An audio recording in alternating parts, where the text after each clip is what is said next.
Укмуштуудай инсталляциялар, чечкиндүү идеялар, чагымчыл сүрөттөр же сүрөт менен кооздолгон дубалдар искусство алда канча жаңлануунун доорун сүрүүдө. Модерн арт көрсөтүүсү менен биргеликте суроо салып, таң калып, жаңы сезимдерге чөмөлүп жана заманбап искусство дүйнөсүнө кереметтүү саякатка чыгыңыздар.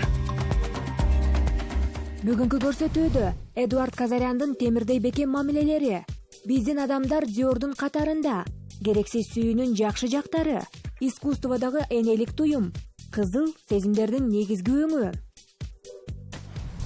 Бул түрдүү скульптуралар түрдүү сезимдерди жаратышы мүмкүн. Айрым объектилердин көлөмү өзүңдү ааламдын бир кичине бөлүгүндөй сездирсе, башкаларынын монументалдуулугу искусство чыгармаларынын түбөлүктүүлүгүн туйгузат. Казакстандык скульптор Эдуард Казаряндын жаңы эмгектеринде чебердин сүйүктүү стили болгон конструктивизм даана байкалып турат. Есть вещи, которые только камерные, их бессмысленно увидеть. Камерага гана ылайыктуу буюмдар бар. Аларды чоңойтуунун мааниси жок, анткени алар күлкүлүү көрүнүп калышы мүмкүн. Ошондой эле тескерисинче көлөмү кичинекей болсо маанисиз болуп, сувенирлерге айланып калат. Ал эми түрдүү көлөмдөргө туруштук бере тургандагы буюмдар бар. Азыр мен иштеп жаткан багыт мына ушуга дал келет деп ойлойм. Занимаюсь как раз его касается. Эмгектер түшүнүктүү, бөлүктөрү тандамал жана скульпторлордун өз каражаттары менен эле татаал идеяларды чагылдыра билүү жөндөмүн таасын көрсөтүп турат. Бардык арт объектилерди бир глобалдык ой бириктирет. Бул сүйүү, ал искусстводогу түгөнгүс жана түбөлүктүү сезим. Казарян көп жылдан бери андан жаңы нерселерди изденүүдөн талыкпай келет. Бул эмгектердин арасында кумарлуу, сезимтал, бактысыз жана жоопсуз сүйүү, ошондой эле достук жана кыйбастык чагылдырылган. Темир менен романтиканы айкалыштыруу мүмкүн эмес дейт уйлат. Бирок скульптор темир мүнөз объектилерди назик кылып жасоо ыкмасын тапкан. Никогда не делаю одежду. Мен аларга эч качан кийим жасабайм. Мен аларды атайын жылаңач көрсөткүм келгени үчүн эмес. Менимче адам бул дүйнөгө келген абалы эң табигый жана эң ылайыктуу. Скульптура үчүн дагы бул өзгөчө. Башка нерсенин бардыгы шарттуу гана көрүнүштөр. Вот, ну и для скульптуры вот особенно. А все остальное это условности. Айрым скульптуралардан сүйүү темасын көрүү үчүн аларды көпкө чейин карап чыгуу керек. Айрыкча бул үчүн туура багытын табуу зарыл. Бул эмгек куш деп аталат. Бирок мындан кушту, анан дагы махабатты аныктоо үчүн скульптуранын жанында бир нече убакытты коротууга туура келет. Эгерде көрүүчү мунун түйүнүн чече алса, анда анын көз алдына арт объектиде катылган көптөгөн түрдүү элестер ачыла келет. Бул ат үстүндөгү үй бүлө. Алар чаптырып бара жатышат. Куш бул бир эле учурда жашоонун, үй бүлөнүн жана алардын турмушунун образы. Мында алардын өз ара мамилелери, балдары дагы чагылдырылган. Мунун бардыгын кызыл өң бириктирип турат. Казаряндын чыгармачылыгында үй бүлө жана балдардын төрөлүшү дайыма чагылдырылат. Колуна ымыркай кармаган эне, Кудай сүрөтчү улам-улам кайрылган борбордук образдардын бири болуп саналат. Автор аял затынын сулуулугу менен назиктигине суктанып, аялдын мырзаларды өзүнө тартуучу кайсиети эне болгондон кийин дагы жоголбойт деп ишенет. Аял затынын, баланын төрөлүшү жана аны тарбиялоого байланыштуу бардык нерселерге болгон сүйүүсү ага ички сулуулук тартуулап турат. Все, что с любовью связано, наверное, да, это очень такой острый, очень такой. Сүйүүгө байланыштуу нерсе менин эле эмес, жалпы сүрөтчүлөрдүн чыгармачылыгындагы орчундуу мезгил болсо керек. Мен өзүмдүн үй бүлө же кандайдыр бир аял затынын элестерин дагы сүйүү темасына кошом. Мисалы, Адам ата менен Обойне дагы сүйүү темасына байланыштуу. Башкача айтканда, мен акыры барып ушул темага кайрыла берем. Муну менен катар аны болушунча кеңири алкакта түшүнүү менен камтууга аракет кылам. Я пытаюсь переосмыслить вот, максимально, скажем, таких широких рамках. Казарян көпчүлүк скульптураларында кинетикалык, кыймылдуу элементтерди колдонуп жана идеяны жакшы түшүнүп, туюу үчүн арт объектилерди кол менен кармап көрүүгө чакырат. Айрымдардын үстүнө чыгып басууга дагы болот. Скульптура, напротив, то есть это совершенно вещь, так сказать, которая может... Скульптура бул кол менен кармап көрүп, бекемдигин сезүүгө мүмкүн болгон нерсе. Бул тартылган сүрөт эмес, чыгармадагы адамдар менен байланышышы керек. Кемени куруп алып, деңизге кое бербестен кеме токтотуучу жайга коюп койгон болбойт да. Башкача айтканда, ал бир нерсе болуп калат деп коркуп, аяй бергенге болбойт. Ал өзүнүн милдетин аткарышы үчүн аны кое берүү керек. Случится там всякое, может быть, но его надо отпустить, чтобы он свою миссию выполнил. Казаряндын эмгектери көпчүлүк үчүн күтүүсүз дагы бир милдетти аткара баштады. Анын колунан жаралган скульптуралар көп учурда тумар катары колдонулат. Аларды үй бүлөсүнүн толукталышын күткөндөргө белек кылышат. Бул жөн эле дал келип калгандыкпы же сыйкырбы айтор ал көп учурда иштейт. Көптөгөн улуу эмгектер аял менен эркектин мамилелерине арналган. Искусство адам өзүнүн сүйүүсүн чагылдыруу зарылчылыгынан улам пайда болгон дешет. Искусстводагы бул тема кеңири тараган жана суроо талапка ээ. Сүрөтчү Андрей Ноданын графикалык чыгармаларынан эмнени көрүүгө болот? Бул сүйлөшкөндөрдүн ар кандай мамилелери. Абстракция бул жерде түрдүү өңдөр менен чагылдырылган. Тематика у меня всегда простая. Менин тематикам дайыма жөнөкөй. Бул сүйүү, аял менен эркектин ортосундагы мамилелер, балдар, жаныбарлар, жаратылыш, мунун бардыгы дал ушул сүйүүгө багынат. Бул тема түгөнбөй турган түбөлүктүү тема экендигинен күмөн жок. Подчиняется только этому слову. Такому весеннему, красивому слову. Уверяю вас, это тема неисчерпаемая. Андрейдин айтымында анын эмгектерин жаратууга жубайы шыктандырат. Ал көп жылдардан бери сүрөтчүнүн алмаштыргыс музасы болуп келет. Искусство жана мода дүйнөсүндө чыгармачыл адамдын мындай туруктуулугу чанда кездешет. Бирок жаратмандык менен аны шыктандырган адамдын ортосундагы мындай мамилелер тарыхта калат. Казакстандык коллекциячы Берлин Иришев жакында эле көрүүчүлөрдүн сынына өзүнүн жаңы сатып алган буюмун сунуштады. Париждеги эски баалуу буюмдарды сатуучу дүкөндөн ал Кристиан Диордун музасынын сүрөтүн сатып алган. Автор полотна Леон. Сүрөттүн автору Леон Цейтлин. Ал постимпрессионист. Ал Парижге байланыштуу көп сүрөттөрдү тартканына карабастан, буга чейин ал өтө атактуу деле болгон эмес. Азыр анын атактуулугу бир топ өстү. Любовь моя Париж на эту тему. Его известность сейчас значительно возросла. Бирок сүрөттү тартып алуу чечимин кабыл алууда бул маанилүү роль ойногон эмес. Сүрөттө атактуу модель Алла Илчун чагылдырылган. Анын атасынын аты Жуан Халеле. Ал бай кишинин баласы болгон. Она наполовину казашка. Анын атасы алматылык казак болгон. Апасы болсо харбиндик орус кызы. Алар Парижге көчүп келип жашап калышкан эле. Потом переехали в Париж. Илчундун өмүр таржымалы көркөм тасмага окшош. 1946 жылы ал Парижде идиш жуугуч болуп иштеп, модель болом деп кыялданчу дагы эмес. Бирок бир күнү анын жашоосу түп тамыры менен өзгөрүлгөн. Атактуу кутуре өңдүү сулууну байкап калат. Ее подруга попросила заменить ее на примерках. Анын курбусу кийим өлчөөгө өзүн алмаштырып турууну суранып калат. Ошол жерден Кристиан Диор белинин өлчөмү 47 сантиметр кымчебел сулууга назары түшөт. Анын белинин ичкелиги болжолду Шварценеггердин бир колундагы булчуму сыяктуу эле. Акыры ал бул компанияга иштеп Кристиан Диордун музасына айланат. Она стала работать на эту компанию, стала музой Кристиана Диора. Жаш сулууну ишке чакырганда Диордун кийим тигүүчү жайы жаңы гана атактуу боло баштаган эле. Алла Илчун Кристиан өзүнүн музасы деп атап, дал ушул сулуу ага ийгилик алып келүүдө деп эсептеген. Модельер Алланы абдан жакшы көрүп, анын экинчи атасы сыяктуу болуп калган. Натыйжада 20 жыл бою модель Франциянын эң алдыңкы мода көргөзмөлөрүнүн көркүнө айланган. Редкий случай в истории модельного бизнеса. 20 жыл бою бир эле модель алмашпастан иштеши бул чөйрөдөгү сейрек көрүнүш. Негизи ар бир 3-4 жыл сайын сулуулар алмаштырылып турат. Диор көз жумгандан кийин дагы ал Ив Сен Лоранга иштеп келген. На Ив Сен Лоран. Улуу кийим чебери азыркы күнгө чейин стилдин үлгүсү катары саналып келет. Анын ысымы 20-кылымдын мода тарыхына жазылып калган. Ататеги казак сулуусу француз кино жана эстрада жылдыздарына кандай кийимдерди кийип чыгуу боюнча багыт берип келет. Алла кечки көргөзмөдө кийип чыккан көйнөктөр көп учурда эртең менен Марлен Дитрих же Эдит Пиафка жеткирилчү.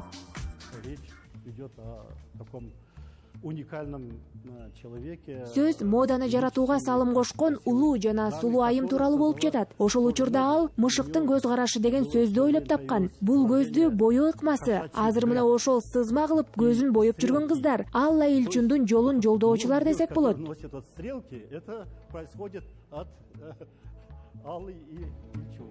Алла Илчун карып калганда жолугууга макулдугун берген жалгыз киши орусиялык мода тарыхчы Александр Васильев болгон. Ага жашы бир топко келип калган сулууну фото сүрөткө тартууга уруксат берилген эмес. Алла Илчун көпчүлүк аны журналдар менен сүрөттөрдөгү түбөлүктүү сулуу катары эстеп калышын каалаган. Ошондой эле анын элеси Казакстанда жеке коллекциялардын биринде сактала турган бул сүрөттө дагы сакталып калмакчы. Похоже, это конец 50-х.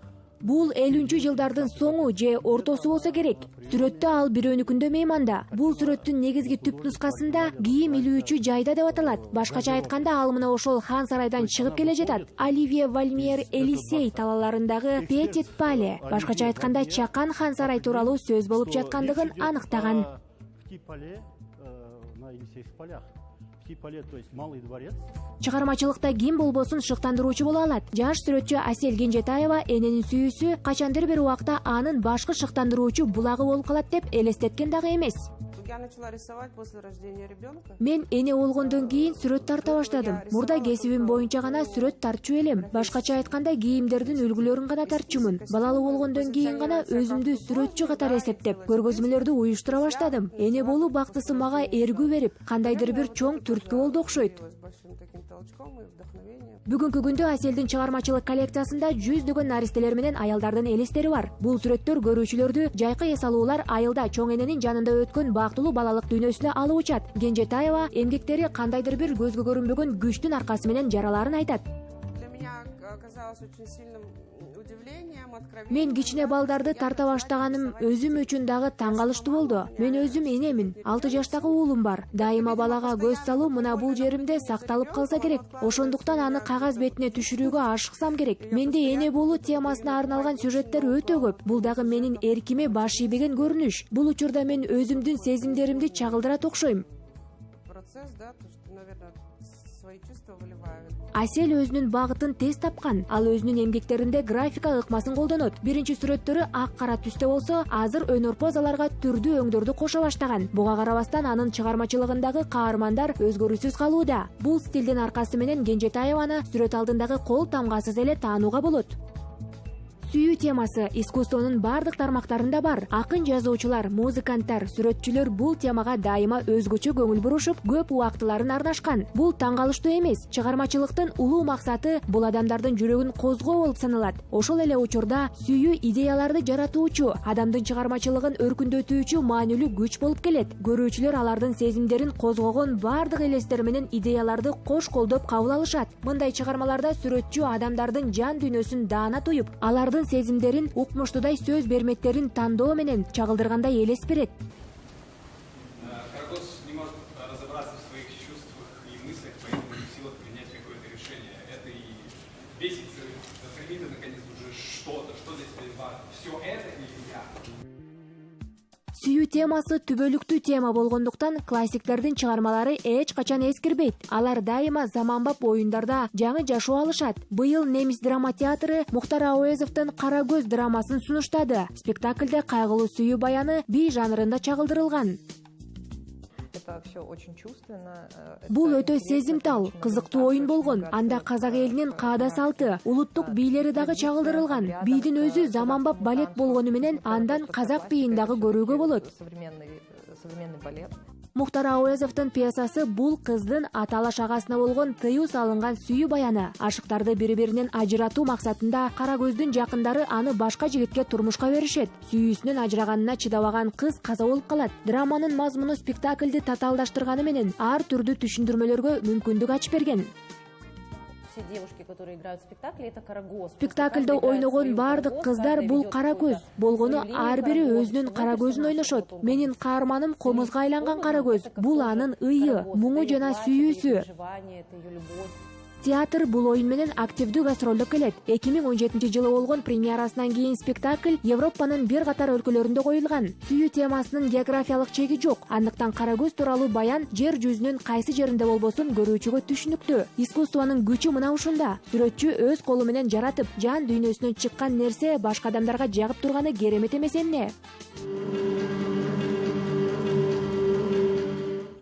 Жаңы театралдык оюндарда сүйүү темасы көп кездешүүдө. Авторлордун айтымында 21-кылымда бул мурдагыдан дагы өтө актуалдуу. Заманбап адам жашоодогу сезимдердин маанисин унутуп баратканы буга себеп. Мындай жагымсыз ой жүгүртүүлөрдүн натыйжасында керексиз сүйүү аталышындагы спектакльди коюу идеясы пайда болгон.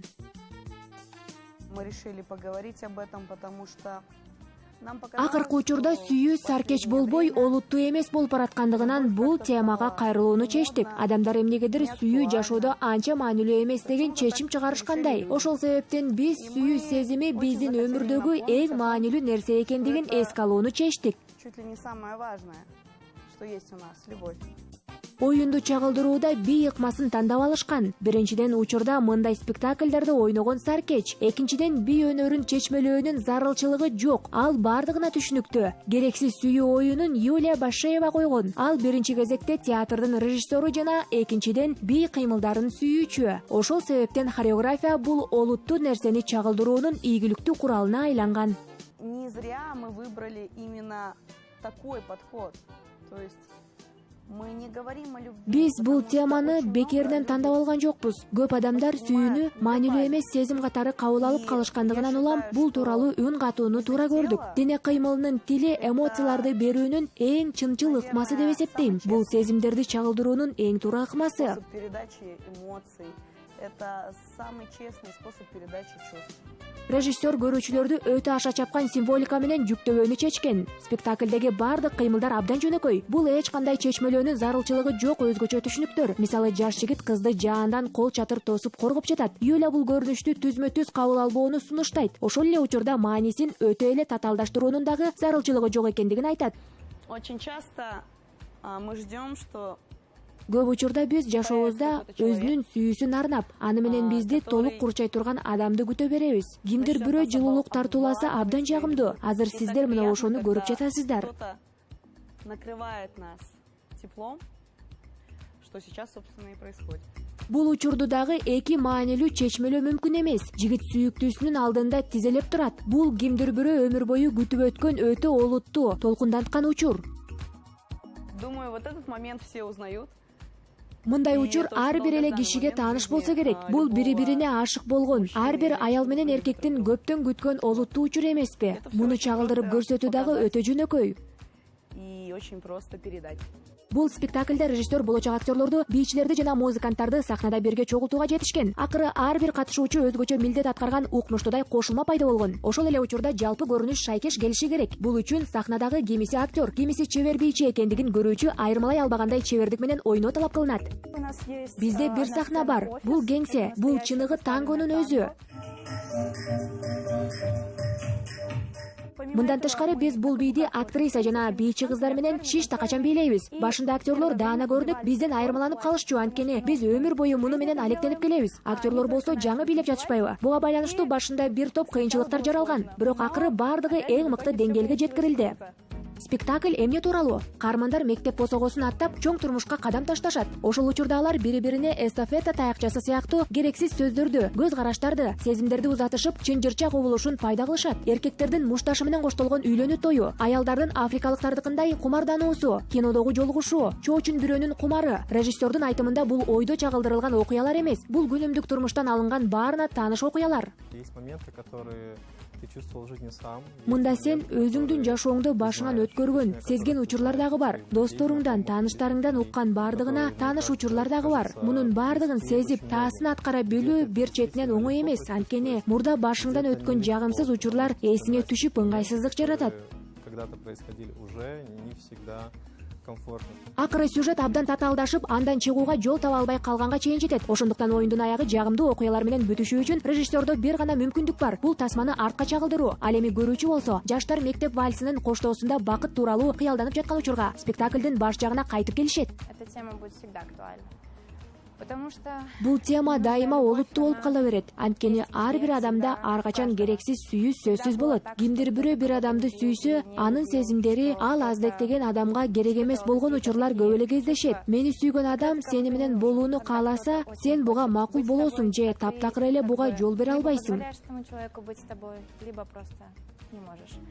Керексиз сүйүү темасы глобалдык жана олуттуу экендигин дүйнөдө 3 жаралган жүрөктөр музейи бар болушу дагы далилдеп турат. Алардын бири 1 жыл мурда Алматыда ачылган. Көпчүлүк казакстандыктар өздөрүнүн башынан өткөргөн мамилелери тууралуу бөлүшүүгө даяр экен. Ошентип өзгөчө музейдин коллекциясы кызыктуу экспонаттарга толгон. Жигити чыккынчылык кылган кыздын артка кайтарылган белеги, жолдошунун башына урганда сынып кеткен шиш таканын калдыгы, чүч бара салынган идиш, мунун бардыгы кимдир бирөөнүн керексиз сүйүү тууралуу эскерткен реалдуу буюмдары. Бул адамдардын чыныгы окуялары, сүйүү жана ал коштошкон кайгы тууралуу баяндар. Бирок алардын бардыгы эле кайгылуу эмес. Окуялардын бардыгы ажырашуу менен аяктаса дагы, бардыгы эле кайгы менен коштолбойт. Музейдеги буюмдар мында келгендерге сүйүү жана ажырашуу тууралуу окуяларды тереңирээк түшүнүүгө жардам берет. Анан алар албетте музейде өзгөчө чөйрөнү жаратып турушат. Бул жердеги абага дагы эмоциялар сиңип калгандай. В этом что-то есть. Бул жерде ар бир адамдын ак жүрөктүүлүгү сезилип турат. Алар бул жерде өздөрүнүн башынан өткөн чыныгы сезимдерин айтып беришкен. Чувства они говорили, как они переживали это. Сүйүү ар качан искусствонун башкы темасы болуп келген. Графикалык сүрөттө же гендерде, скульптурада же сахнада дайыма адамдын жеке өзүнө гана таандык нерселер таасын ачылып көрсөтүлөт. Эгерде сүрөтчүнүн сүйүүсү чагылдырылбаса, искусство чыгармасы эч качан кубулуп, чыныгы ажайып өңүн ача албайт.